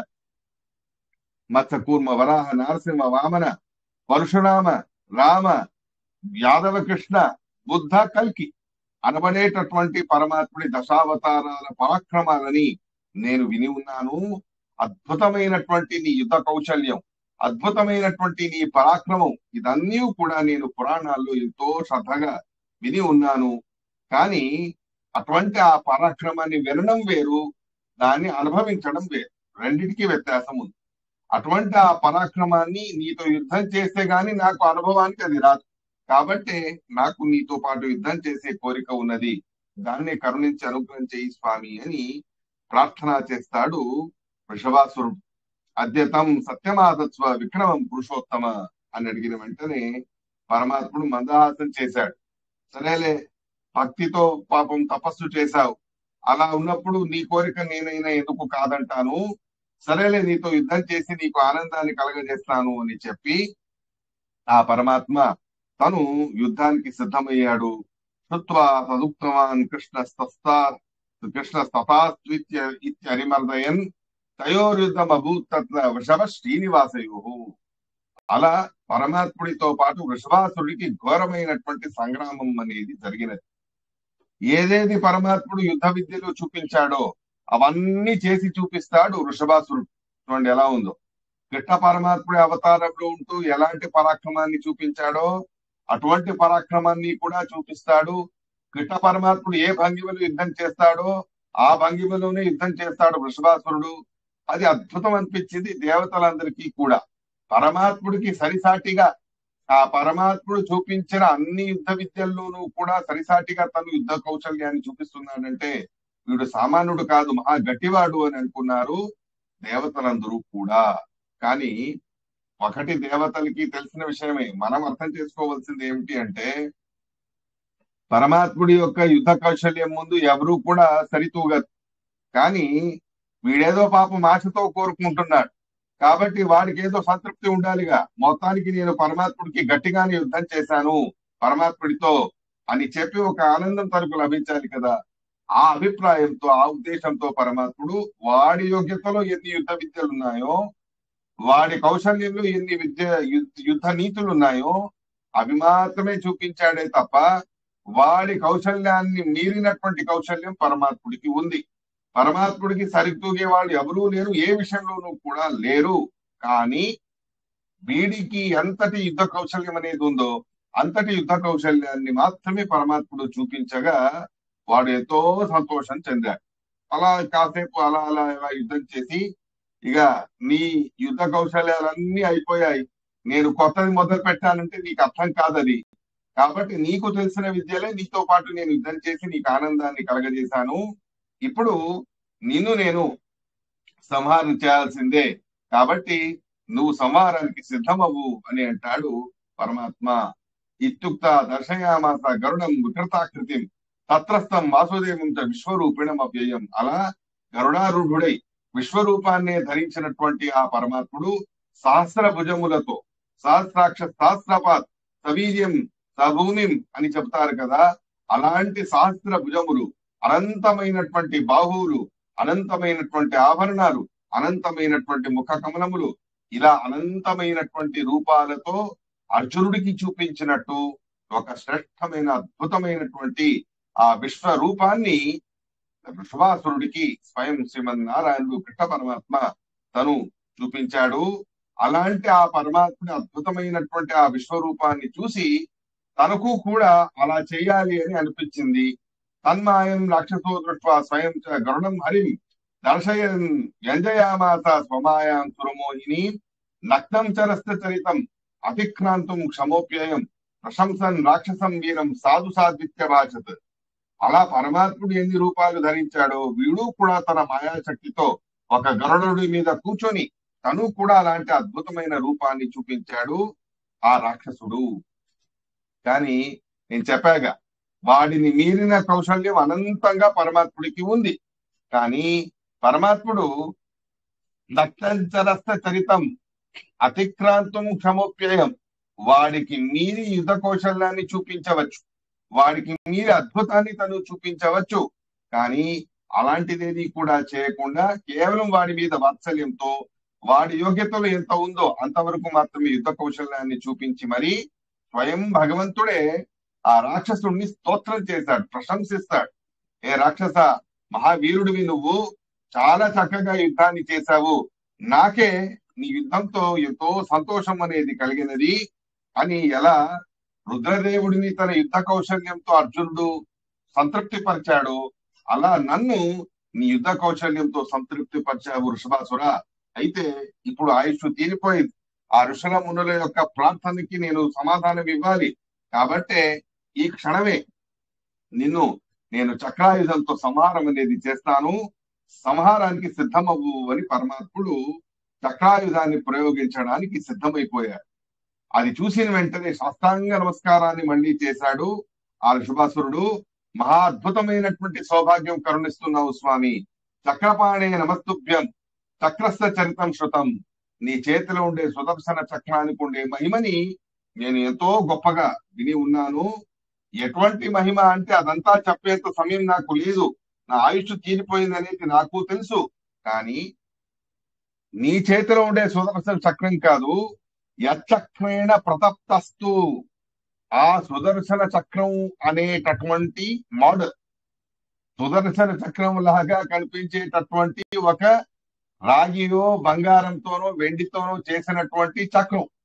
ఆ చక్రంతో ముద్రాధారణ నిమిత్తకంగా మనం తత్వముద్రాధారణలు స్వీకరిస్తాం కదా, అలా తత్వముద్రాధారణలు స్వీకరించే క్రమలో ఆ చక్రం యొక్క ప్రతి నిధిగా, ఆ చక్రం యొక్క మోడల్ గా ఉండేటటువంటి ఆ రాగితో చేసిన లేదా వెండితో చేసిన బంగారంతో చేసిన చక్రాలతో ప్రతప్త వేడిగా ముద్రాధారణలు తప్త ముద్రాధారణ అనేది పొందితే అంత మాత్రానికేనే ముక్తిమేతి, సకల పాపాల నుండి మోక్షం అనేది పొందుతారు. నానా విధాలుగాను కూడా దోషములన్నీ కూడా పరిహారమవుతాయి. యోహవై లోకే భూమ్నో ధర్మాన్ అనుతిష్టమానో విష్ణునా చక్రం దత్తే అగ్నిర్వై సహస్రార సహస్రనేమి నేమిన తప్తతను సాయుధ్యలోకతానప్నోతి అని వేదమంత్రంలోనే ఈ ముద్రాధారణ గురించి చెప్పి ఉన్నారు. శ్రేష్టమైనటువంటి సుదర్శన చక్రం యొక్క ప్రతీకముల ఉండేటటువంటి ఆ చక్రంతో మనం యోగ్యమైనటువంటి కులగురువులు, మహానుభావులు, మన కులగురువులు అనేవారు ఎవరైతే ఉన్నారో అలాంటి ఆ కులగురువులతో మనం తప్తతనుహు తప్తముద్రాధారణని స్వీకరిస్తే మనకు సాయుధ్యం అనబడే మహా మోక్ష ప్రాప్తి అనేది అవుతుంది. అంటే పరంపర అనేది తెలుసుకోవాలి. ముద్రాధారణ చేసుకున్న మాత్రాన మోక్షం లభిస్తుంది అంటే అలా కాదు. జ్ఞానైన పరంపదం నై జ్ఞానైన సదృశం పవిత్రమే విద్యతే. మోక్ష ప్రాప్తి అనేది జ్ఞానంతోనే వస్తుంది తప్ప ఇతర సాధనాలతో కాదు. కానీ ఇతర సాధనాలన్నీ చెబుతారు ఎందుకు అంటే సర్వం జ్ఞానార్థం, ఆ జ్ఞాన ప్రాప్తి కోసం మిగిలినవన్నీ ఉన్నాయి. కానీ జ్ఞానం ఒకటే మోక్షాన్ని కలగజేస్తుంది. జ్ఞాన ప్రాప్తికి సాధనాలు ఎన్నెన్నో, సప్తముద్రాధారణ కావచ్చు, లేదా తీర్థయాత్రలు కావచ్చు, యజ్ఞయాగాలు కావచ్చు, హోమాలు కావచ్చు, ఇంకేవైనా అవ్వచ్చు. సతకర్మలు అనేవి ఏవైతే విహితమైన కర్మానుష్ఠానం అనేది ఉందో, ఆ సర్వ విహితమైన కర్మానుష్ఠానాలు అనేవి ఉన్నాయో అవన్నీ జ్ఞానానికి సాధనాలు. సర్వం కర్మాఖిలం పార్థ జ్ఞానే పరిసమాప్యతే. సర్వ కర్మములు కూడా జ్ఞాన ప్రాప్తితో సరిపోతాయి. జ్ఞానం మాత్రం మోక్షం అనేది ఇవ్వగలదు. అలాంటి సప్తముద్రాధారణ అనే దానికి వేదం కూడా చెప్పి ఉన్నది. అలాంటి ఆ మహిమని నేను విని ఉన్నాను. ఇదే సప్తముద్రాధారణ నిమిత్తం మాత్రమే కాదు, యచక్రేణ పురా రాజా కీర్తిమాన్ కీర్తిమాప్తమాన్. కీర్తిమాన్ అనబడేటటువంటి ఒక రాజా స్కాంద పురాణంలో వచ్చేటటువంటిది వైశాఖ మాస మహాత్మ్యం అనే వైశాఖ మాస మహాత్మ్యంలో వచ్చినటువంటి కథాభాగం ఇది. కీర్తిమాన్ అనబడేటటువంటి ఒక రాజుగారు తాను శ్రీకృష్ణ పరమాత్ముడి చేతిలో చక్రానికి మరణం అనేది పొంది తను విశేషమైనటువంటి మోక్షాన్ని పొందడం అనేది జరిగినది. యచ్చక్రేణ పురారాజా కీర్తిమాన్ కీర్తిమాప్తవాన్ త్వచక్రేణ అపశీఘ్రం గచ్చామి తవ మందిరం. అలాంటి ఆ కీర్తిమాన్ ఎలా అయితే నీ చక్ర ప్రాప్తితో నానా విధాలుగా ఉండేటటువంటి పుణ్యాలను సంపాదించి నరకానికి వెళ్లకుండా శ్రేష్టమైనటువంటి ఆ మోక్షలోకాన్ని పొందగలిగాడో, అలాగే నేను కూడా నీ చక్రంతో మరణం అనేది పొంది ఈ క్షణమే మోక్షాన్ని పొందడానికి సిద్ధంగా ఉన్నాను స్వామి. తప్పకుండాను కూడా నువ్వు ఈ చక్రాన్ని నా మీద ప్రయోగించు అని ప్రార్థన చేస్తాడు వృషభాసురుడు. ఒక పురాణంలో ఎన్నో పురాణాల కథలు మనకు ప్రస్తావన అనేది చేయబడి ఉంటాయి. అలాంటి ఎన్నో రకాలుగా పురాణ కథలలో అక్కడక్కడక్కడక్కడ కొన్ని విషయాల్ని ప్రస్తావన చేసినవి అనేది మనం చూస్తాం. ఇలాంటి ఆ కీర్తిమాన్ మహారాజు గారి యొక్క మహిమని, ఆయన యొక్క సాధనని చెప్పేటటువంటి ఒక ఘట్టం చక్ర మహిమ నిమిత్తకంగానే చెప్పబడింది స్కాంద పురాణంలో వైశాఖ మాస మహాత్మ్యంలోనూ కూడా ఆ విషయం అనేది వస్తుంది. ఇలా ఆ కీర్తిమాన్నే తనకు రోల్ మోడల్ గా పెట్టుకుని ఉన్నటువంటి వృషభాసురుడు ఆ భగవంతుడి చేతిలో మరణం అనేది పొందితే దానికంటే గొప్ప సౌభాగ్యం ఇంకేముంది అని చెప్పి ఆ పరమాత్ముడి పాదాలకు స్పృశించి మరి తను సాష్టాంగ నమస్కారం అనేది చేయగా ఆ సందర్భంలో చక్రాన్ని ప్రయోగించాడు పరమాత్మ. అలాంటిది నాకు వేరే ఏ కోరిక లేదు, నీతో యుద్ధం చేయాలి అనుకున్నాను, అది అయ్యింది. ఇప్పుడు నాకు ఏ కోరికలు కూడా మిగలలేదు. కానీ ఒకటి మాత్రం నా మీద అనుగ్రహం చేయి స్వామి. ఈ పర్వతంలో నేను మరణించాను కాబట్టి ఈ పర్వతానికి ఇక ముందు నా పేరే ప్రసిద్ధం అవ్వాలి. అంటే వృషభాచలం అనే పేరుతో ఈ పర్వతం ఇది పిలువబడవాలి అని ప్రార్థన చేస్తాడు ఆ వృషభాసురుడు. సమాలింగ భవేదేవం ఇత్యుక్త్వా హరిణాథ సహ విశిష్ట చక్ర సంచీర్ణ త్యక్తవాన్ స్వకలేవరం తస్మాత్ వృషభశైలోయం కృతే ఖ్యాతి ముపేయివాన్. అలా కృతయుగంలో జరిగినటువంటి కథాభాగం ఇది. ఆ కృతయుగంలో వాడు ఇంతటి మహానుభావులు భక్తులు భగవద్భక్తులందరూ కూడా ఎవరైతే నన్ను ద్వేషించారో, నా ఉద్దేశాన్ని తెలుసుకోలేదు, నేను కావాలని నీ దర్శనం కోసమని చెప్పే వాళ్ళని పీడించారు. అలాంటిది నీ దర్శనం కోసమని వాళ్ళని పీడించి ఉన్న దాన్ని వాళ్ళు అనర్థం చేసుకున్నారు. అంటే అన్యార్థంగా విపరీతంగా అర్థం చేసుకున్నారో ఏమో. అలాంటి వాళ్ళెవరి మీద కూడా నాకు ద్వేషం లేదు. విష్ణు వైష్ణవ ద్వేషం అది అంధతమస్సుకి సాధన. అలాంటిది నేనేనాడు చేయలేదు స్వామి. కానీ నేను రాక్షసుణ్ణి, ఎంత తొందరగా అయితే అంత తొందరగా నీ ద్వారా మోక్షం అనేది నాకు లభించాలి. ఆ ఉద్దేశంతో నేను ఈ రకంగా ప్రయత్నం అనేది చేశానే తప్ప ఆ ఋషులందరికీ కూడా నేను శిరస్సాష్టాంగ నమస్కారాలు చేస్తాను. వాళ్ళు ఇక ముందు ఈ పర్వతంలో నిశ్చింతగా తపస్సు చేసుకున్నప్పటికీ కూడా వారి నోట నా పేరు పలికితే అది నాకు ఎంతో ఆనందాభివృద్ధికి కారణమవుతుంది. మహానుభావులు, జ్ఞానివరేణ్యులు, మహనీయులు వాళ్ళందరూ కూడా మన గురించి మంచిగా తలుచుకుంటే, మన గురించి మంచిగా చెబితే, వారి నోటిలో మన పేరు మంచి భావంతో వస్తే అదే మనకు ఎంతో శ్రేష్టమైనటువంటి సౌభాగ్యాన్ని కలగజేసేటటువంటిదే ఉన్నది. మహాభారతంలో ఆ ప్రసంగాన్నంతా కూడా మనం వింటాం. ఎన్నో సందర్భాలలో నా గురించి మీరు మంచిగా మాట్లాడండి, నా గురించి మీరు మంచి ఆలోచన చేయండి అని మహానుభావులను ప్రార్థన చేసినటువంటి సందర్భాన్ని మనం వింటాం. ఉద్యోగ పర్వంలో స్వయం సంజయుడు తను ధృతరాష్ట్రుడి దూతగా వస్తాడు. ఆ ధృతరాష్ట్రుడి దూతగా వచ్చినటువంటి సంజయుడు మొత్తానికి ధృతరాష్ట్రుడి యొక్క మాటలనే చెప్పాలి. దూతగా వచ్చిన వాడు కొంచెం మనస్సులో చికాకు అనిపించింది పాండవులకి. అయితే అది గమనించినటువంటి సంజయుడు, నేను ఏ నాటికి కూడా ధృతరాష్ట్రుడితో సమ్మతించను, కాబట్టి ధృతరాష్ట్రుడి విషయంలో ఏదైతే మీకు చికాకు కలగజేసేటటువంటి మాటల్ని నేను పలికాను, ఆ మాటలేవి మనసులో పెట్టుకోకుండా నాకు మంచిది జరగాలి, నాకు మంచి జరగాలి, నాకు సరైనటువంటి సౌభాగ్యం అనేది లభించాలి అని నా మేలు కోరుతూ మీరు మనస్సులో నా గురించి మంచిగానే ఆలోచించండి, ధృతరాష్ట్రుడి దురుద్దేశం నాకు లేదు అని చెప్పి మరీ వెళ్తాడు సంజయుడు. అలాంటి ఎన్నో సందర్భాలు మహాభారతంలో వస్తాయి.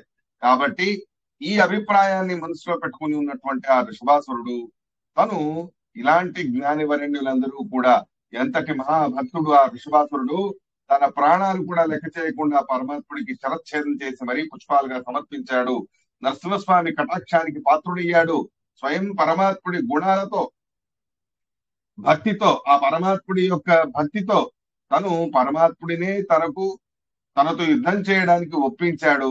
ఇలాంటి స్వయం తనకు ముక్తిని కలగజేయడానికి స్వయం పరమాత్ముడే వచ్చాడు కదా, ఎంతటి మహానుభావుడు, ఎంతటి మహాభక్తుడు అని ఈ రకంగా ఈ ఋషులందరూ కూడా నా గురించి అనుకుంటే నాకు దినే పుణ్యాభివృద్ధి అనేది జరుగుతుంది అనే ఉద్దేశంతో నేను కోరుకుంటున్నానే తప్ప వేరే దురుద్దేశం లేదు అని ఆ వృషభాసురుడు ఆ పరమాత్ముడు ప్రయోగించిన చక్రానికి తన శరీరాన్ని వదిలిపెట్టి పరమాత్ముడిలో తను సాయుధ్య రూపమైన మోక్షాన్ని పొందడం అనేది జరిగినది. ఇలా కృతయుగంలో వృషభాసుర అనే రాక్షసుడి నిమిత్తంతో వృషభాచలం అనే పేరు ఈ పర్వతానికి వచ్చింది అని చెప్పారు.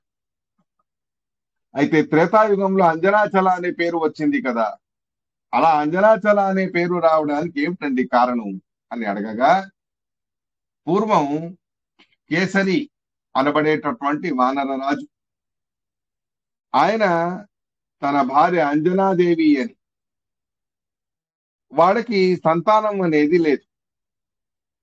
ఇలా ఉండగా సంతాన ప్రాప్తి కోసం ఏం చెయ్యాలా అని చెప్పి కేసరి మరియు అంజనాదేవి వీళ్ళిద్దరూ కూడా వారి కులగురువులైనటువంటి మతంగ ఋషి గారి దగ్గరికి వెళ్లి వాళ్ళని ప్రార్థన అనేది చేశారు. అహో తాపస శార్దూల పుత్ర అపుత్రాయ మమకా గతి ఏవముక్తో అంజనాదేవి ఆ మతంగో వాక్యమబ్రవి. అలా సంతానం కలగడానికి మేమేం చెయ్యాలి స్వామి అని ప్రార్థన చేయగా మతంగ ఋషి గారు అంటారు, చూడమ్మా అంజన, నువ్వు ఈ పంపాక్షేత్రానికి పూర్వ దిశలో ఉండేటటువంటి ఒక శ్రేష్టమైనటువంటి నరసింహాశ్రమం అనేది భూలోకంలో ఉన్నది. ఆ నరసింహాశ్రమానికి దక్షిణ దిశలో నారాయణగిరి అనే పర్వతం ఉన్నది. ఆ నారాయణగిరి తీరానికి సంబంధించి ఉత్తర దిశలో స్వామి తీర్థం అనేది ఉన్నది. ఆ స్వామి తీర్థం అంటే స్వామి పుష్కరిణి అనే తీర్థం ఏదైతే ఉందో అక్కడి నుంచి ఓ 2 కిలోమీటర్ల దూరంలో ఆకాశగంగా లేదా వేతగంగా అనబడే మహాప్రసిద్ధమైనటువంటి పవిత్రమైన తీర్థం అనేది అక్కడ ఉంది. అలాంటి ఆ ఆకాశగంగా సన్నిధానంలోనే నువ్వు 12 సంవత్సరాల దాకాను కూడా స్నానం చేసి మరీ తపస్సు అనేది చెయ్యి. నీకు అద్భుతమైనటువంటి కుమారుడు పుట్టబోతున్నాడు. భవిష్యతి గుణాధిక, సకల జీవుల కంటేనూ కూడా అధికమైన గుణాలతో ఉన్న జీవోత్తముడైనటువంటి మహానుభావుడే నీకు కుమారుడుగా పుడతాడు అని అంటారు మతంగ ఋషి గారు. ఈ రకంగా మతంగుల వారు చెప్పిన ప్రకారంగా నారాయణ పర్వతానికి వెళ్లి అక్కడి నుంచి కాస్త దూరంలో ఉండేటటువంటి స్వామి పుష్కరిణికి వెళ్లి ఆ ప్రాంతము నుండి అక్కడ ఉండే అశ్వత్థ వృక్షానికి ప్రదక్షిణాలు మొదలైనవన్నీ కూడా చేసుకొని, ఇది వరకే అక్కడ వరాహరూపీ పరమాత్ముడు ఉన్నాడు, ఆ వరాహరూపీ పరమాత్ముడిని కూడా నమస్కరించుకొని అక్కడ ఉండే స్వామి పుష్కరిణి తీర్థంలోని జలాన్ని పానం చేసి మరీ ఆకాశగంగా క్షేత్రానికి వెళతారు అంజనాదేవి. అలా తపఃకర్తుం ప్రచక్రమే మునిష్టామంత్ర భర్తార్థం భక్త్యవర్జిత ఉపవాసరత బాల వాక్యభోగ వివర్జిత. అన్ని రకాల భోగాలని వదిలిపెట్టి అన్ని రకాల సుఖాలని దూరం చేసుకొని తను శరీరాన్ని కూడా లెక్క చేయకుండా ఘోరమైనటువంటి తపస్సు చేశారు అంజనాదేవి. ఎలా అయింది ఆ తపస్సు యొక్క ప్రభావంతో తన శరీరం అని అడిగితే, కాష్టవత్, ఎండిపోయిన కట్టె ఎలా ఉంటుందో అలా ఎండిపోయిన కట్టె వలె, రక్తం లేదు, మాంసం లేదు, ఎముకలు, పైన కొద్దిగా చర్మం, అంతగా కృషించిపోయే రకంగా అంజనాదేవి గారు ఘోరమైనటువంటి తపస్సు చేశారు. 12 సంవత్సరాల దాకాను కూడా నిరాటంకంగా చేసినటువంటి తపస్సు అది. మళ్ళీ సామాన్యమైన వ్యక్తి కాదుగా పుట్టబోయేవాడు కూడా. గుణాధిక, సకల జీవుల కంటేనూ కూడా అధికమైన గుణం కలిగినటువంటి వాడు. అలాంటి మహానుభావుడు అంటే జీవోత్తములైన వారు పుట్టాలి అంటే అనివార్యంగా 12 సంవత్సరాలు తపస్సు చేయాల్సిందే. ఇది కామన్. కేవలం అంజనాదేవి ప్రారంభం చేసేదని కాదు. కుంతీదేవి గారు కూడా తమ పుట్టింటిలో అంటే కుంతిభోజ మహారాజు గారి ఇంటిలో ఉండగా అక్కడ దుర్వాస ఋషి గారి కోసమని 13 సంవత్సరాల దాకా తపస్సు చేస్తారు. 13 సంవత్సరాల దాకా అంటే దుర్వాస ఋషి గారి సేవలు చేయడానికి అది చాలా చక్కగా వివరణ అనేది ఇచ్చారు మహాభారతంలో. అక్కడ మహాకోపిష్టి దుర్వాస ఋషి, కాస్త ఇంత అంత మాత్రానికేనే ఘోరంగా శాపాలు పెట్టే రకం. అలాంటి ఆ దుర్వాస ఋషి గారికి కోపం రాకుండా నడుచుకున్నారు అంటే ఎంత విచిత్రంగా ఆవిడ తపస్సు చేశారు అనేది మనకు అర్థం చేసుకోవడానికి కష్టం. మహాభారతంలో చాలా విస్తారంగా స్పష్టంగా అక్కడ చెప్పబడి ఉంది. అదంతా వేరు విషయం, విస్తారమైనటువంటి కథాభాగం. ఉన్నట్టుండి 100 మందికి వంట చేయి అని చెప్పాలి. వంట అంతా చేసి రెడీ చేయాలి. తక్షణమే తను నాకు భోజనం ఆకలి లేదు వెళ్ళిపోతాను వెళ్ళిపోవడం. రాత్రి ఎప్పుడో పడుకున్నప్పుడు రావడం, నాకు ఉన్నట్టుండి హానికాలు చేసుకోవడానికి అవకాశం ఇవ్వు అని చెప్పడం. మొత్తానికి ఎంత వేధించాలో, ఎన్ని రకాలుగా ఇబ్బంది పెట్టాలో, అగచాట్లకు గురి చేయాలో అన్ని రకాలుగా అగచాట్లకు గురి చేస్తారు దుర్వాస ఋషి. కానీ మనస్సులో కించిత్తు కూడా ఆయన గురించి దుష్టమైనటువంటి ఆలోచన రాకుండా, దురాలోచన రాకుండా, అంతే ఓపికతో, అంతే భక్తితో, అంతే శ్రద్ధతో తపస్సు చేస్తారు కుంతీదేవి. అలా 13 సంవత్సరాల తపస్సులో 12 సంవత్సరాలు మొత్తం భీమసేనుల వారి అవతార ప్రాప్తికి కారణమైతే 1 సంవత్సరం మిగిలిన పాండవుల అవతారాలకి సరిపోయింది. అంత మాత్రమే కాదు, స్వయం మన మధ్యగేయ భట్టుల వారు వేదవతీ దేవి గారు మధ్వాచార్యుల వారి అవతారం కోసం ఎన్ని సంవత్సరాలు తపస్సు చేశారు అన్నదానికి అక్కడ కూడా కామన్ గా 12 సంవత్సరాలు అని చెప్తారు సుమధ్వ విజయంలో. చూడండి ఎలా ఉంది. జీవోత్తములైనటువంటి మహానుభావులు మనకు సంతానంగా పుట్టాలి అంటే, మన ఇంట్లో కుమారుడిగా పుట్టాలి అంటే దానికి 12 సంవత్సరాల ఘోరమైనటువంటి తపస్సు చేయాలి. అలాంటి తపస్సుని అంజనామాత వారు చేశారు. అలాంటి అద్భుతమైనటువంటి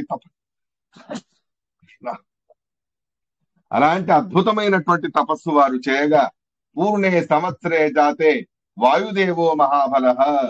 అలా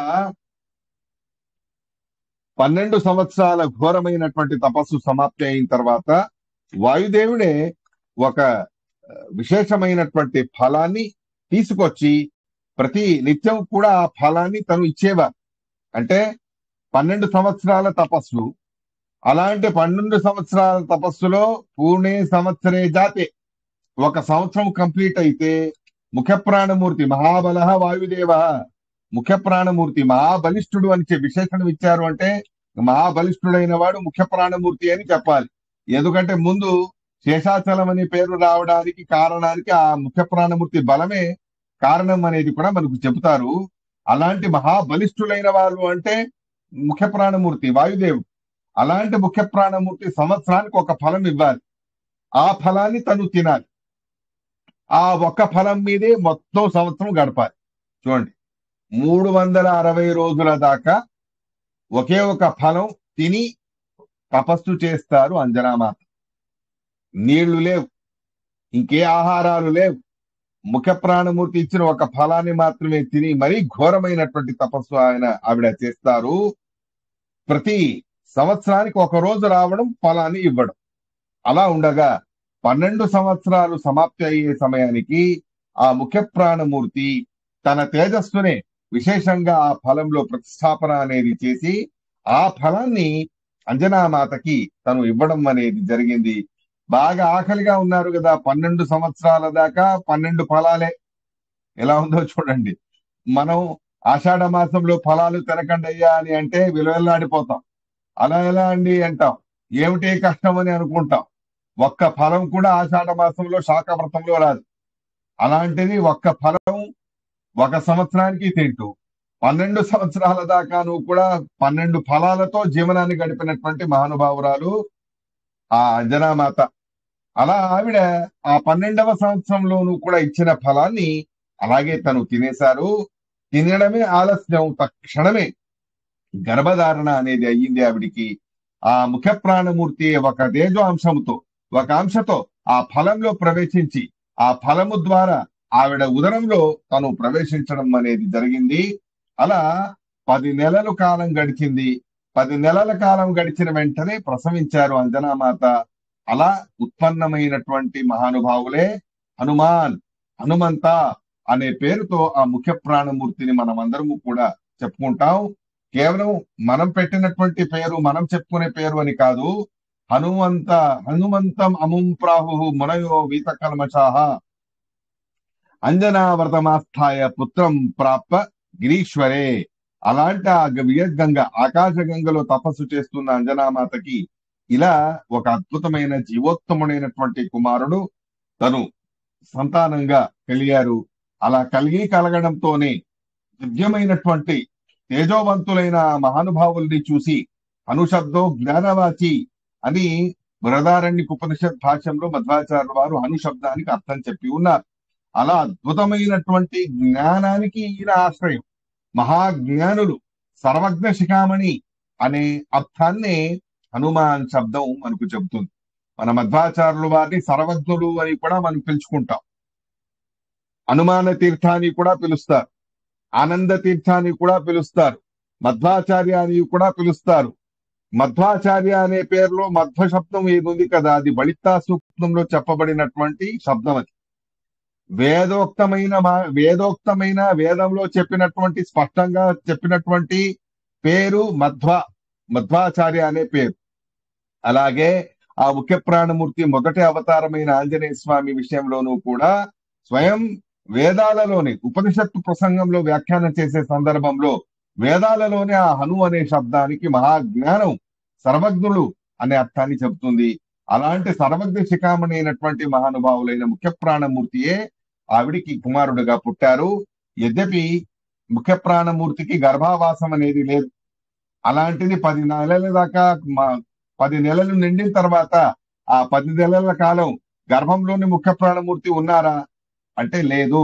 ఎలా అయితే సుమధ్వ విజయంలో స్పష్టంగా చెప్పారు నారాయణ పండితాచార్యులు వారు, నిష్కాసయన్, ఎలా ఒక మహా చక్రవర్తి తన అద్భుతమైన అంతఃపురంలో, రాజ్యంలో తిష్ట చేసుకొని కూర్చుని ఉన్న వాడిని తరిమి కొట్టి ఆ రాజ్యాన్ని తన వశం చేసుకుంటాడో, అలా నిష్కాసయన్ పరమతో అని చెప్పి ఆ 32 లక్షణాలతో యుక్తమైనటువంటి దివ్యమైనటువంటి మానవ శరీరం, ఆ మానవ శరీరంలో ఎవడో ఒక జీవుడు 10 నెలల దాకా ఉన్నాడు.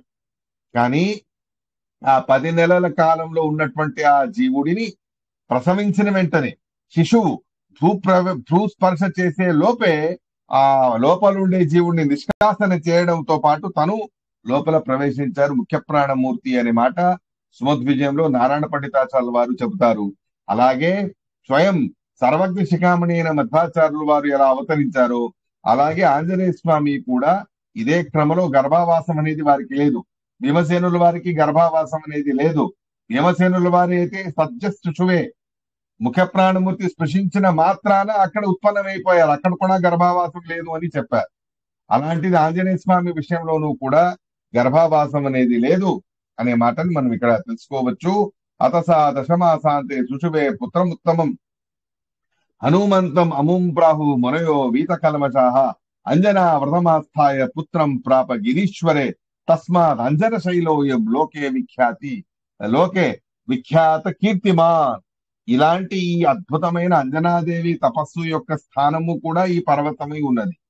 కావున ఆ అంజనామాత యొక్క తపస్సు చేసిన స్థానం అనే ఉద్దేశంతో ఆ పర్వతానికి త్రేతాయుగంలో అంజనాచల అనేటటువంటి పేరు విశేషంగా ప్రాప్తించింది అనే మాటని శతానందులు వారు మనకి ఇక్కడ తెలియజేస్తారు. ఇది విని ఎంతో సంతోషిస్తాడు జనక మహారాజు. అంటాడు ఆయన, సంతోషో హ్యభవద్ బ్రహ్మన్ శృత్వా తన్నామ కారణం. ఆ అంజనాచలాన్ని నేను విన్నాను, కానీ ఆ వెంకటాచలాన్ని అంజనాచలాన్ని ఎందుకు పిలుస్తారో అనేది నాకు అంతగా తెలిసి ఉండేది కాదు. కానీ మీరు ఆ మాట చెప్పారు కదా, ఎంతగానో సంతోషం అనేది నాకు కలిగినది. జీవోత్తములైనటువంటి మహానుభావులు ఆంజనేయ స్వామి, హనుమంతుల వారు స్వయం ముఖ్య ప్రాణమూర్తి యొక్క ప్రథమావతారం, ప్రథమో హనుమాన్నామ ద్వితీయో భీమయేవచ పూర్ణ ప్రజ్ఞస్తృతీయస్తు భగవత్కార్య సాధక. అలాంటి సకల వేద ప్రతిపాద్యుడైనటువంటి ముఖ్య ప్రాణమూర్తి యొక్క అవతార స్థానం ఆ శేషాచలం. కాబట్టే తనని ఆ పర్వతాన్ని అంజనాచల అనే పేరుతో పిలవడం అనేది మనం వింటున్నామని చెప్పి ఎంతో సంతోషించాడు జనక మహారాజుగా. ఈ రకంగా వ్యత్యాసం ఉంది చూడండి. వృషభాచల అనే పేరు రావడానికి కథని చెప్పారు శతానందులు వారు, కానీ వృషభాచల అనే పేరు రావడానికి కథని చెప్పిన తర్వాత జనక మహారాజు గారు ఎలా స్పందించారు? కథం అంజన శైలేతి త్రేతాయం నామమేవద. అక్కడ తను స్పందించింది ఏం పెద్దగా సంతోషించారనో, అంటే మామూలుగా సంతోషించారు, ఆనందమై అయింది. వృషభాసురుడి మీద అనుగ్రహం చేశారు కదా అని బాగానే అనిపించింది. కానీ అంజనాచల అనే పేరు రావడానికి ఒక కారణం ఉంది కదా. ఆ కారణాన్ని చెప్పిన వెంటనే అదే జనక మహారాజు గారు వృషభాచల అనే కథని విన్న తర్వాత ఆడనటువంటి మాటని, అంజనాచల అనే కథని విన్న వెంటనే ఈ మాటని అంటారు. సంతోషో భవత్ బ్రహ్మన్ శృత్వా తన్నామ కారణం అని. ఎంతో సంతోషమైందండి అని. ఎందుకు సంతోషం? వృషభాసురుడి యొక్క కథని విన్నా నాకు సంతోషం కలిగింది, కానీ ఆంజనేయ స్వామి యొక్క అవతార ఘట్టాన్ని విన్న వెంటనే నాకు కలిగిన సంతోషం అంతా ఇంతా కాదు. ఎంతో అద్భుతమైన ఆనందం నాకు కలిగింది. జగద్గురువుల యొక్క అవతారం, ముఖ్య ప్రాణమూర్తి యొక్క అవతారం, మహానుభావులైనటువంటి ఆంజనేయ స్వామి యొక్క అవతారం, అలాంటి మహనీయుల యొక్క పేరుతో మా పేర్లన్నీ కనెక్ట్ అయి ఉన్నాయి.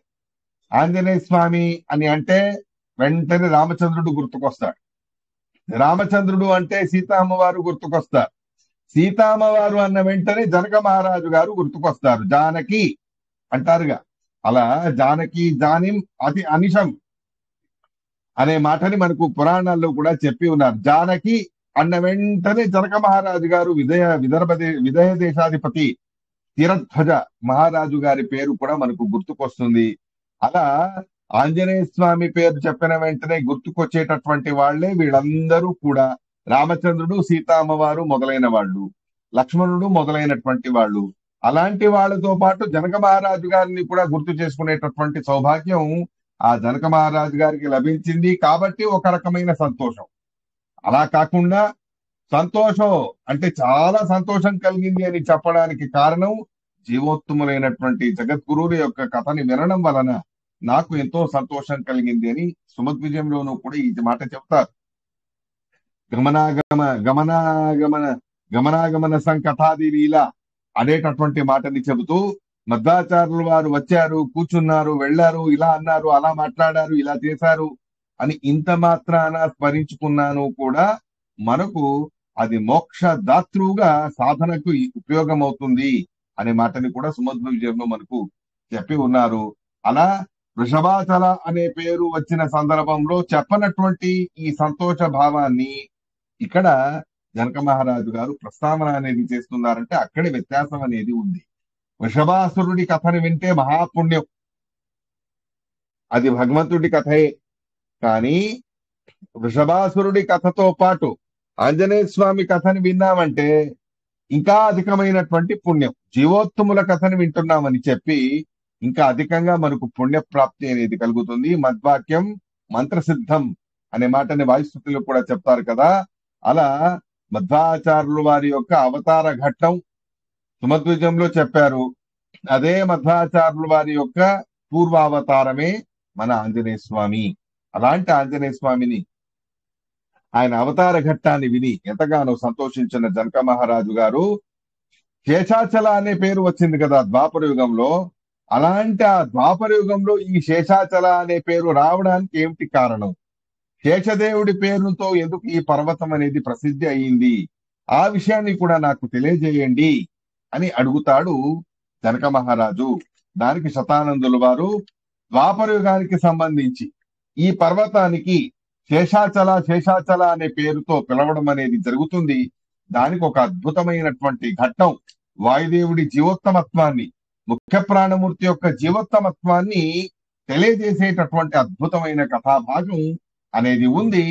ఏ ఆంజనేయ స్వామి కథని నువ్వు విన్నావో అదే ఆంజనేయ స్వామి యొక్క మూల రూపమైన ముఖ్య ప్రాణమూర్తి యొక్క మహిమ కూడా ఇదే శేషాచల అనే పేరు వెనక మనకు తెలుస్తుంది. కాబట్టి ఈ అద్భుతమైనటువంటి ఘట్టాన్ని నువ్వు విను అని ద్వాపర యుగంలో శేషాచల అనే పేరు రావడానికి ఏమిటా కారణం అన్న దాన్ని మన ముఖ్య ప్రాణమూర్తి ఇతిహాస రూపంగా శతానందుల వారు తెలియజేసే వాళ్ళు ఉన్నారు. ఆ కథాభాగాన్ని మనం రేపటి రోజు తెలుసుకుందాం. ఇవాటికి శ్రీకృష్ణ అర్పణమస్తు. అనేన భావి పుణ్యం తదాప్నోతు గురుర్మమ.